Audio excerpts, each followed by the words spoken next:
6 foods are quietly disappearing from store shelves, and surprisingly, none of them are considered luxury items. Some have nearly doubled in price in just a few years. Some depend on fields located halfway around the world. Some have existed for more than 3,000 years, but are becoming increasingly difficult to find in the right form. And some cost only a few dollars yet are always the first to disappear whenever people start stockpiling.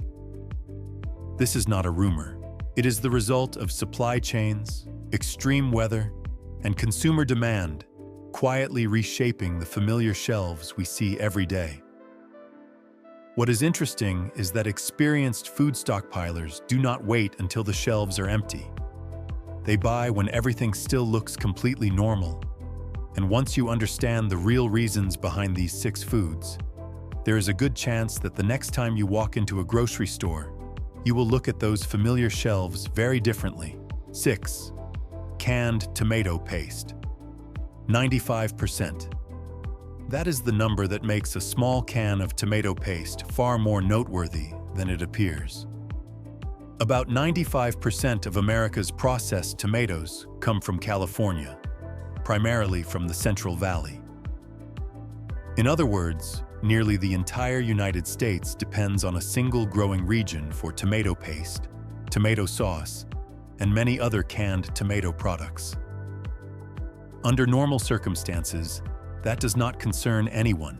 You walk into Walmart, Kroger, or Aldi, see a few rows of small red cans sitting on the shelf for about $1 each, and think, this is something that will always be available. But that is exactly how quiet shortages begin. Not with a completely empty shelf, but with a few small gaps. A familiar brand disappears. The cheapest option sells out first. The store brand is no longer consistently stocked.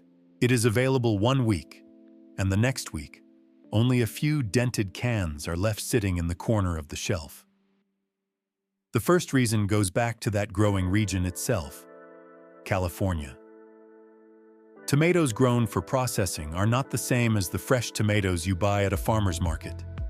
They must be grown on a large scale, harvested at exactly the right time, and moved quickly into processing facilities.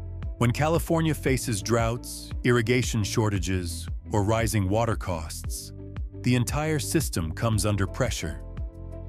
Farmers have to reevaluate every acre. Is growing tomatoes still worth it? Or would another crop offer better returns? When acreage declines, production declines. When production declines, processors do not have enough raw tomatoes. And when processors face shortages, they have to decide which products are worth producing first. And this is where tomato paste runs into trouble. A small can of tomato paste is typically a low-priced product with relatively thin profit margins. When costs rise, companies tend to prioritize product lines that sell more easily, carry higher prices, or are backed by larger contracts. Those inexpensive little cans that most shoppers barely notice can become some of the first products to see reduced production. No headlines, no major announcements. Products simply arrive more slowly, in smaller quantities, and shelves become a little thinner over time. The second reason comes from the metal can itself. Many people focus only on what is inside and forget that packaging is also part of the cost of food. Steel, aluminum, transportation, factory energy, and packaging labor all push canned food prices higher. For higher-priced products, manufacturers usually have more room to absorb those additional costs. But with a can of tomato paste that sells for around $1, even a packaging cost increase of a few cents can put significant pressure on profits. That is why low-cost products sometimes disappear first. Not because they are unimportant, but because they are too inexpensive for manufacturers to prioritize when costs are rising. The third reason comes from shoppers themselves. As grocery bills continue to climb, consumers begin searching for low-cost ingredients that can be used multiple times. Tomato paste falls directly into that category. One small can can be used for 4 to 6 meals, depending on how it is prepared. If a can costs around $1, each use may cost only a few cents. Very few ingredients can transform the flavor of an entire pot of food for such a low cost. An average shopper sees a can of tomato paste, but someone who understands food preparedness sees much more. They see a pot of chili made from canned beans, a vegetable soup with richer color, a pasta meal that is no longer bland, a pot of tomato rice that is easier to enjoy, a serving of canned meat, beans, pasta, or potatoes that suddenly feels more like a real meal. That is the greatest value of tomato paste. It turns stored food into flavorful meals. In a pantry, you may have rice, beans, pasta, oats, and canned goods. Those foods can keep you full. But after a few days, the problem is not just hunger. The problem is that everything starts to taste the same. Rice still tastes like rice. Beans still taste like beans. Pasta still tastes like pasta. Appetite fatigue can creep in quietly, especially for older adults, who often eat less when they are tired, stressed, or dealing with a power outage that lasts several days. Just one spoonful of tomato paste can bring an entire meal back to life. It adds color, a touch of acidity, deeper flavor, and the comforting feeling of a meal that was actually cooked. Sometimes, in a difficult situation, the thing that lifts morale is not an expensive food. It is the feeling that says, "This meal still tastes good." From a nutritional standpoint, tomato paste is also more valuable than it appears. Because it is concentrated, it contains significantly more lycopene than fresh tomatoes when compared by serving size. Lycopene is an antioxidant that has been widely studied for its connection to heart health and its potential role in helping protect cells from oxidative stress. Tomato paste also provides vitamin A, vitamin C, and potassium, nutrients that can be especially helpful when stored food meals tend to lack color and fresh produce. Shelf life is another reason many people buy extra. Most canned tomato paste can be stored for about 18 to 24 months, and many cans last even longer if they remain undamaged and are stored properly. Keep them in a cool, dry place away from direct sunlight, hot stoves, or garages that become excessively hot during the summer. When shopping, avoid cans that are swollen, rusty, leaking, or deeply dented along the seams. A cheap can is never worth risking food safety. A small tip: after opening a can, do not leave the remaining tomato paste in the metal container. Transfer it to a glass container or a food-safe plastic container with a tight-fitting lid and store it in the refrigerator. If you only use a spoonful at a time, divide the remaining paste into an ice cube tray and freeze it in small portions. The next time you make soup, chili, or sauce, simply drop a cube into the pot. No waste, no need to open a new can, and no half-used cans spoiling in the refrigerator. Tomato paste is not a flashy item. It does not excite people the way coffee, honey, or canned meat does. But that is exactly why it is easy to overlook until prices rise or a familiar brand disappears from the shelf. And if a small, inexpensive can is already under pressure from drought, metal packaging costs, and consumers looking to save money, then the next item is even more noteworthy. It is found in almost every kitchen. It provides tens of thousands of calories in a single large bottle. And when its price rises, nearly every meal in the household feels the impact. If you could choose only one ingredient to make simple meals taste better, would you pick tomato paste or concentrated broth? Let me know in the comments. 5. Cooking oil. The cheapest source of calories in the kitchen is quietly becoming more expensive. A few years ago, A 1-gallon bottle of vegetable oil typically costs around $6 at many grocery stores across the United States. Today, that same size bottle can cost anywhere from $12 to $14, nearly double. But what is even more noticeable is that the large bottles are often the first to disappear whenever supplies run short or a sale begins. 1 gallon of cooking oil contains roughly 30,000 calories. At a price of about $13, the cost comes out to less than half a cent per calorie. Very few pantry foods are that inexpensive when measured by actual energy content.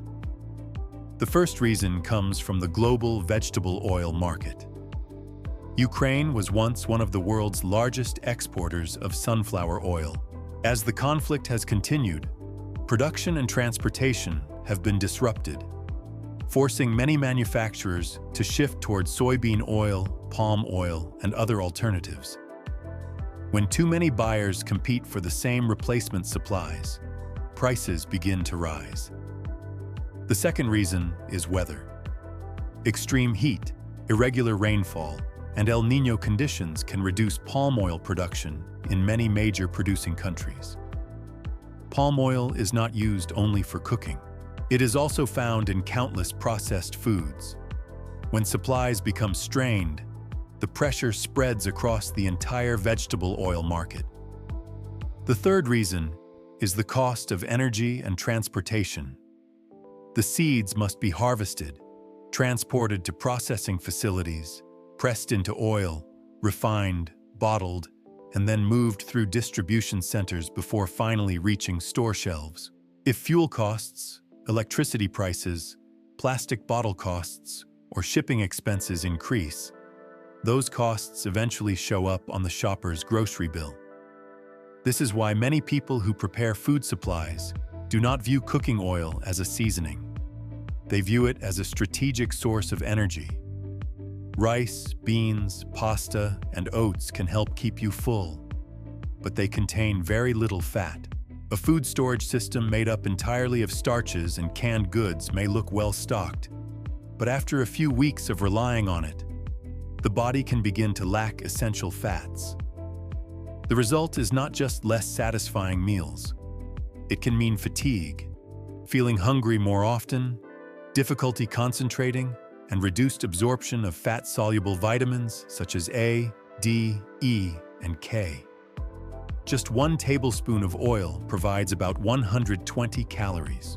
2 or 3 tablespoons added to rice, beans, soup, or pasta can turn a meal that is merely filling into one that truly sustains energy.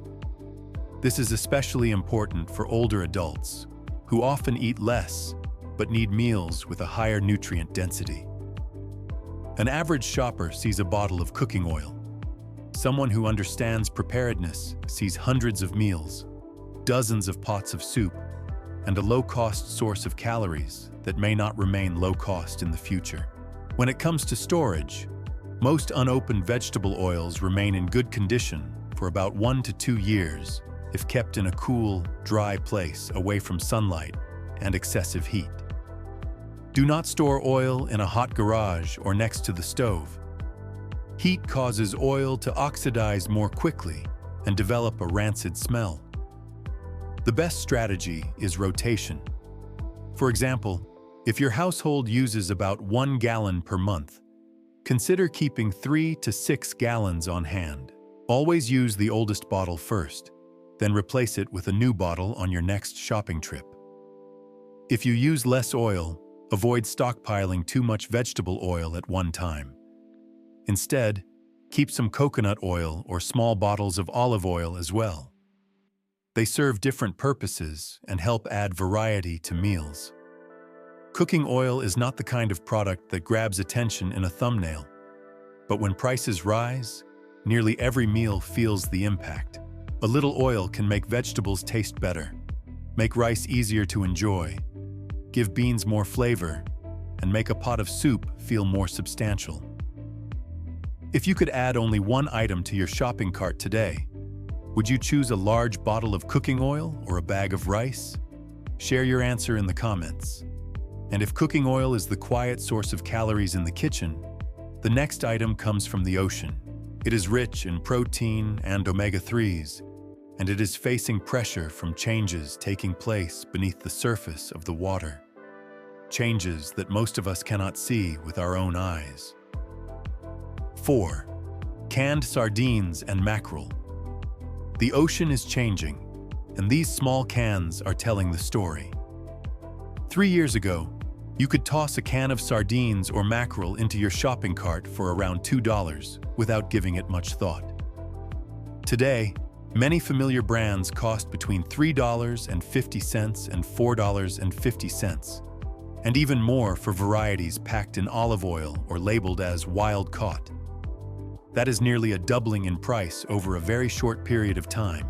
But what catches the attention of many food preparedness shoppers is not the price tag. It is the shelf. The cheapest varieties usually disappear first. The brand you have been buying for years suddenly goes out of stock. The olive oil version is down to a few cans tucked into the far corner, while the tomato sauce variety or smaller sizes are still sitting there. Some days the canned food aisle still looks well stocked, but a closer look reveals small gaps, price tags with no products in front of them, and a few dented cans pushed toward the back. That is how market changes usually appear. Not loudly, not with warning signs, just a little less product on the shelf each week. The first reason lies beneath the surface of the water. Sardines and mackerel are not just food for people. They are also a critical food source for many larger fish, seabirds, and other marine animals.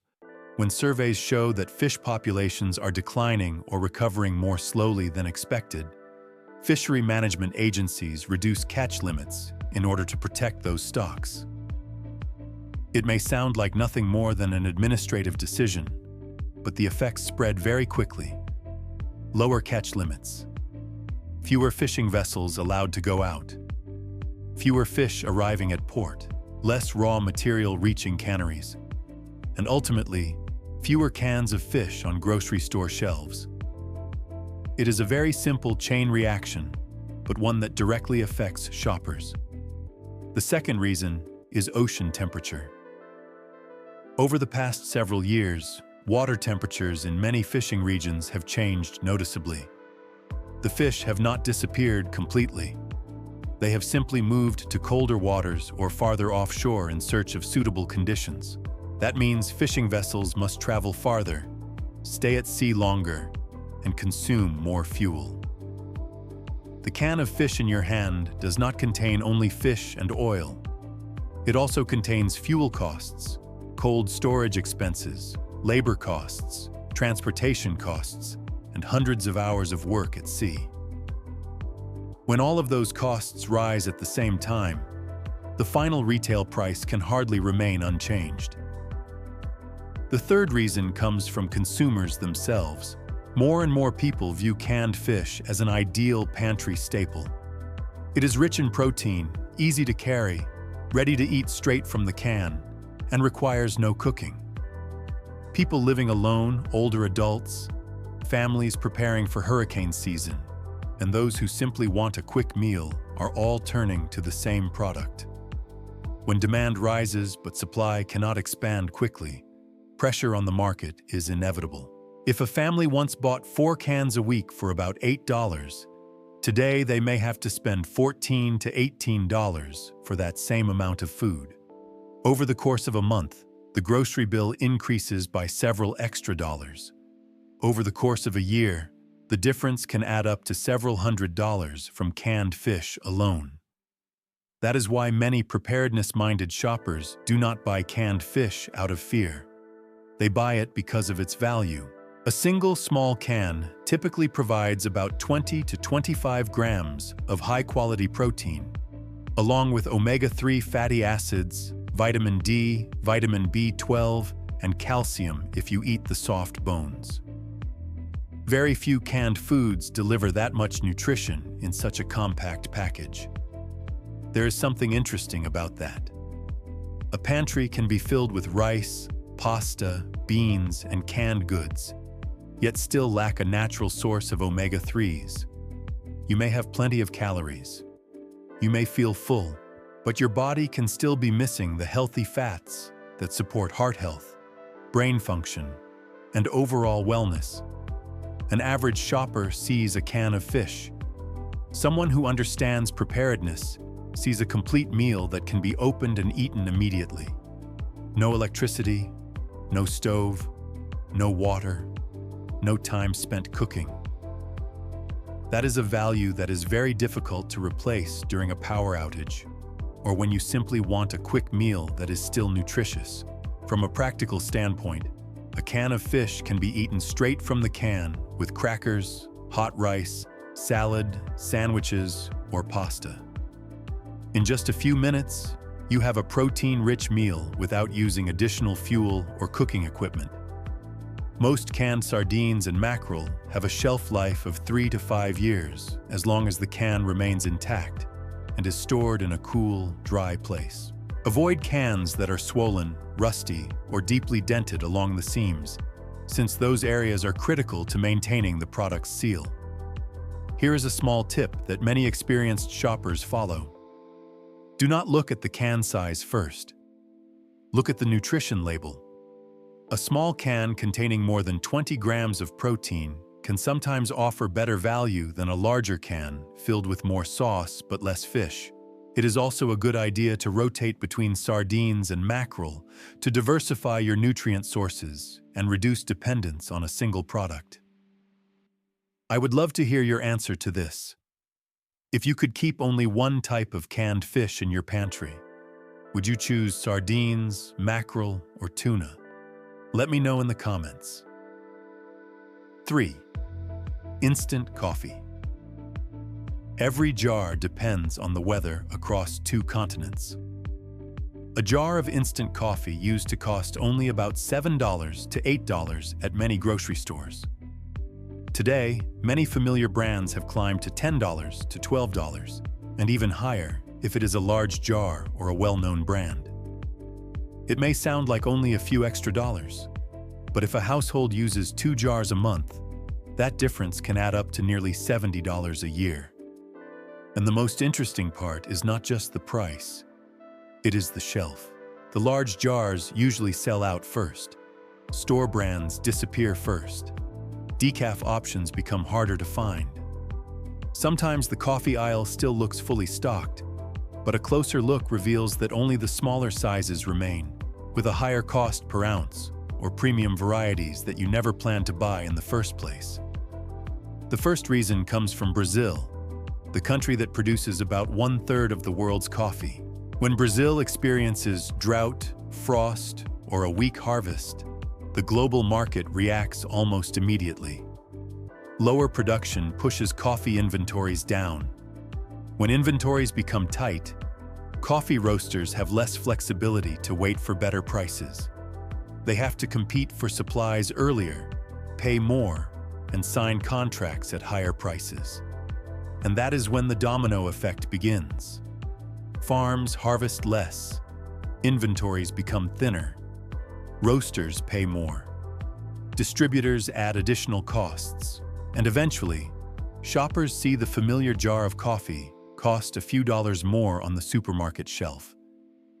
The second reason comes from Vietnam, the world's leading producer of Robusta coffee.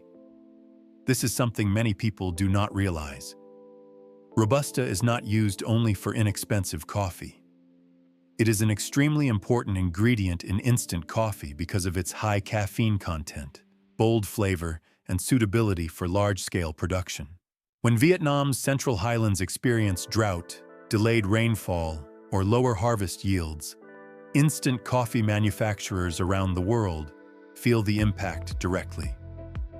Simply put, a morning in America can depend on the weather in Vietnam.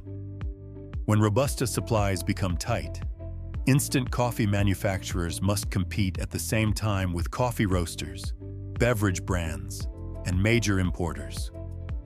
If they cannot secure enough raw coffee, they cannot produce enough jars for supermarket chains. That is why shoppers do not always see shelves completely emptied out. Instead, they see a much quieter type of shortage. The large jars are gone, the familiar variety disappears, and only a few more expensive options remain. A jar of instant coffee can make roughly 60 to 100 cups, depending on its size and how it is used. If the price goes up by $3, each cup costs only a few cents more. But for someone who drinks coffee every day, those few cents eventually add up to real money. That is why many preparedness-minded shoppers do not wait for prices to rise further before buying. They pick up 1 or 2 extra jars while the price still feels reasonable, almost like buying tomorrow's mornings at today's prices. Coffee does not provide many calories. It is not a source of protein, but it preserves a routine. For many older adults, the day does not truly begin until a hot cup of coffee is sitting on the table. It may be the moment they read the newspaper, take their medication, call their children or grandchildren, or simply sit quietly for a few minutes before stepping into a new day. During uncertain times, small routines like these often help keep people emotionally grounded. A cup of coffee will not solve a rising grocery bill, but it can make the kitchen feel familiar. And sometimes, a sense of normalcy is exactly what people need most. Storage matters too. Keep coffee in a cool, dry place away from light and moisture. Do not store it next to the stove or leave the lid open for too long, because humidity causes coffee to clump and lose its aroma more quickly. If you buy extra, prioritize sealed jars, airtight bags, or divide it into smaller portions for long-term use. Do you always keep coffee, tea, or cocoa in your pantry? Let me know in the comments. If a single spoonful of coffee has to travel across 2 continents before reaching your kitchen, then the final item is even more remarkable. It almost never spoils, yet it is facing pressure from the decline of millions of bee colonies around the world. 2. Pure honey. A 3,000-year-old food that is becoming harder and harder to buy in its true form 3,000 years. That is not the age of a pyramid. That is the age of jars of honey that archaeologists discovered in ancient Egyptian tombs. What amazed researchers was that the honey had not spoiled the way most foods would. It has extremely low moisture content, natural acidity, and an environment that is unfavorable for bacterial growth. That is why honey has always been considered one of the most valuable foods to store. But here is the paradox. Today, the problem is not finding a bottle of honey on the shelf. The problem is finding truly pure honey in larger sizes at a price that still feels reasonable. If you pay attention in major supermarkets, the small bottles are usually still there. The golden-colored bottles with attractive labels are often fully stocked, but the 5-pound containers, the kind that many families use long-term and that preparedness-minded shoppers prefer most, often disappear before most people even notice. The reason is simple. The cost per ounce is usually much better with the larger containers. If a small bottle is only enough for a few weeks of tea, a 5-pound container can last for months. Morning tea, oatmeal, toast, yogurt, lemonade, sauces, or as a substitute for sugar in certain recipes. For people who use honey regularly, the difference between buying small bottles and large containers is no longer just a few dollars. It becomes real savings month after month. But price is only half the story. The other half is trust. What frustrates many people is not just that honey has become more expensive. It is that they increasingly find themselves asking a different question. Is this bottle really pure honey? When honey supplies come under pressure, the market becomes more vulnerable to blended products. Some bottles look beautiful, crystal clear, and premium. They still taste sweet. They still have that golden color. But inside, they may be mixed with rice syrup, corn syrup, glucose syrup, or other lower-cost sweeteners. For the average shopper, It is very difficult to tell the difference just by looking. That is why longtime beekeepers often say something worth remembering. Do not buy the bottle of honey. Buy the beekeeper. Beginners tend to look at the color. Experienced buyers look at the source. They turn the bottle around before they look at the price. They check where it was harvested, the name of the apiary, the production lot number, the bottling date, and the ingredient list. If the label lists only one ingredient, honey or 100% pure honey, that is usually a much better sign than products labeled honey blend, honey syrup, or products that contain corn syrup, glucose syrup, fructose syrup, or rice syrup. And they do not place too much trust in honey that looks suspiciously perfect. Real honey does not have to be crystal clear like it appears in advertisements. Depending on the flowers it comes from, it may be lighter or darker in color, have a milder or stronger aroma, and be thinner or thicker in consistency. Color alone is not proof of quality. The source is the first thing worth paying attention to. Another very important tip is this: do not be afraid of crystallization. Many people see honey becoming thick, developing white granules, or forming small crystals at the bottom of the container, and assume it has gone bad. In reality, crystallization is a completely natural characteristic of pure honey. The glucose in honey naturally forms crystals over time, especially when stored at cooler temperatures. In fact, many beekeepers consider fine crystallization a good sign. It shows that the honey has retained its natural characteristics and has not been excessively processed simply to make it look more attractive on the store shelf. If honey crystallizes, simply place the container in warm water at about 104 degrees Fahrenheit, 40 degrees Celsius, and stir gently. It will gradually return to a liquid state without needing to be microwaved or heated directly on the stove. Excessive heat can reduce the natural flavor and quality of honey. Store honey in a dry place with a stable temperature, away from direct sunlight, and always keep the lid tightly sealed. There is no need to refrigerate it, since refrigeration only causes honey to crystallize more quickly. A small bottle of honey may provide sweetness for a few weeks, but a 5-pound container of pure honey, purchased from a trusted source and chosen carefully, can provide hundreds of uses over many months or even years. That is why experienced food preparedness shoppers often choose to buy it before prices rise further.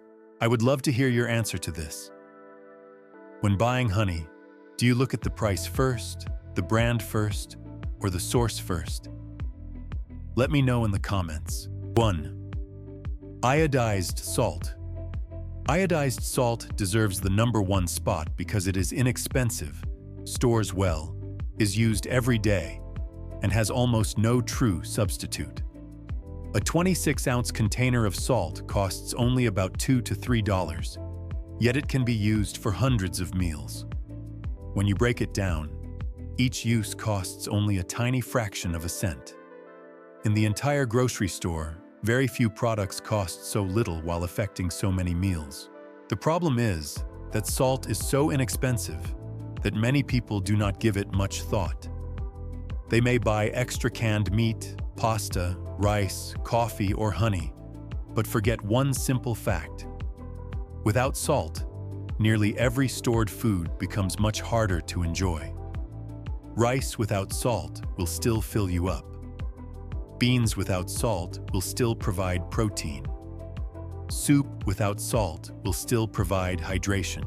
But after a few days, they all begin to share the same problem. They become bland, tiring, and difficult to eat. That is why experienced, preparedness-minded shoppers do not view salt as a secondary seasoning. They view it as the foundation of the pantry. Salt helps you cook. Salt helps preserve food. Salt helps with fermentation and pickling.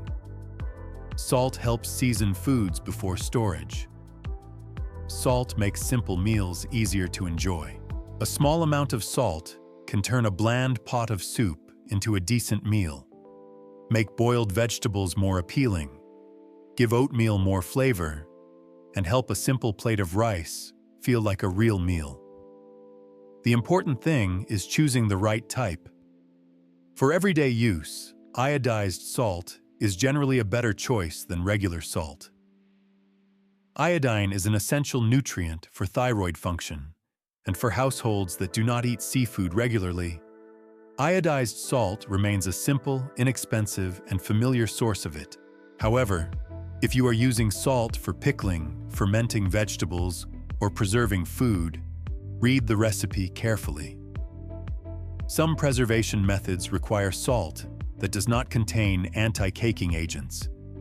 This is a common mistake among people who are new to food storage, buying one type of salt and assuming it works for every purpose.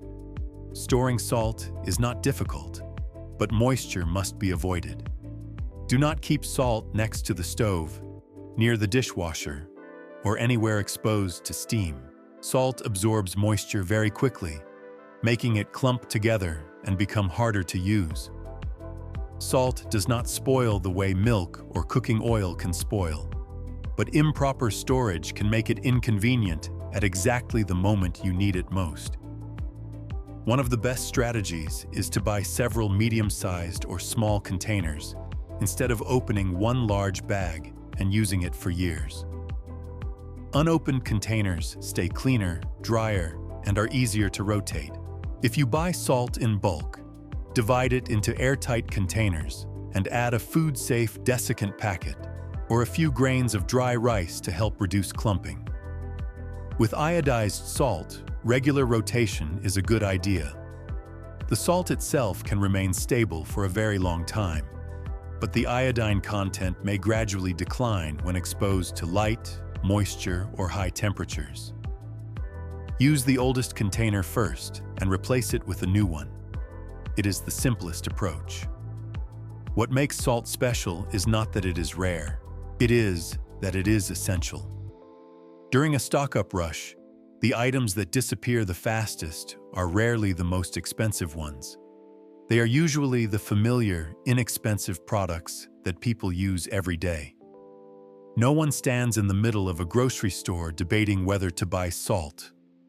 They simply pick up an extra container, and the next shopper arrives to find the shelf a little thinner than before. If you could keep only one seasoning in your pantry, would you choose salt, pepper, or sugar? Let me know in the comments. Salt may not be the most eye-catching item, but in a well-stocked pantry, it is one of the items you will regret forgetting to buy ahead of time. The foods that disappear the fastest are rarely the most expensive. More often, they are the familiar, affordable foods that show up in everyday meals, and by the time everyone realizes their value, the shelf is no longer what it used to be. Preparedness is not about living in fear or filling your home with endless amounts of food. Preparedness is about understanding what truly matters and buying it while you still have plenty of choices, while the right products are still available, and while the price still makes sense. A good pantry may not be measured by the number of cans or bags of food you own. It may be measured by the peace of mind that comes from opening a kitchen cabinet and knowing your family still has the essentials, no matter how much the world outside continues to change.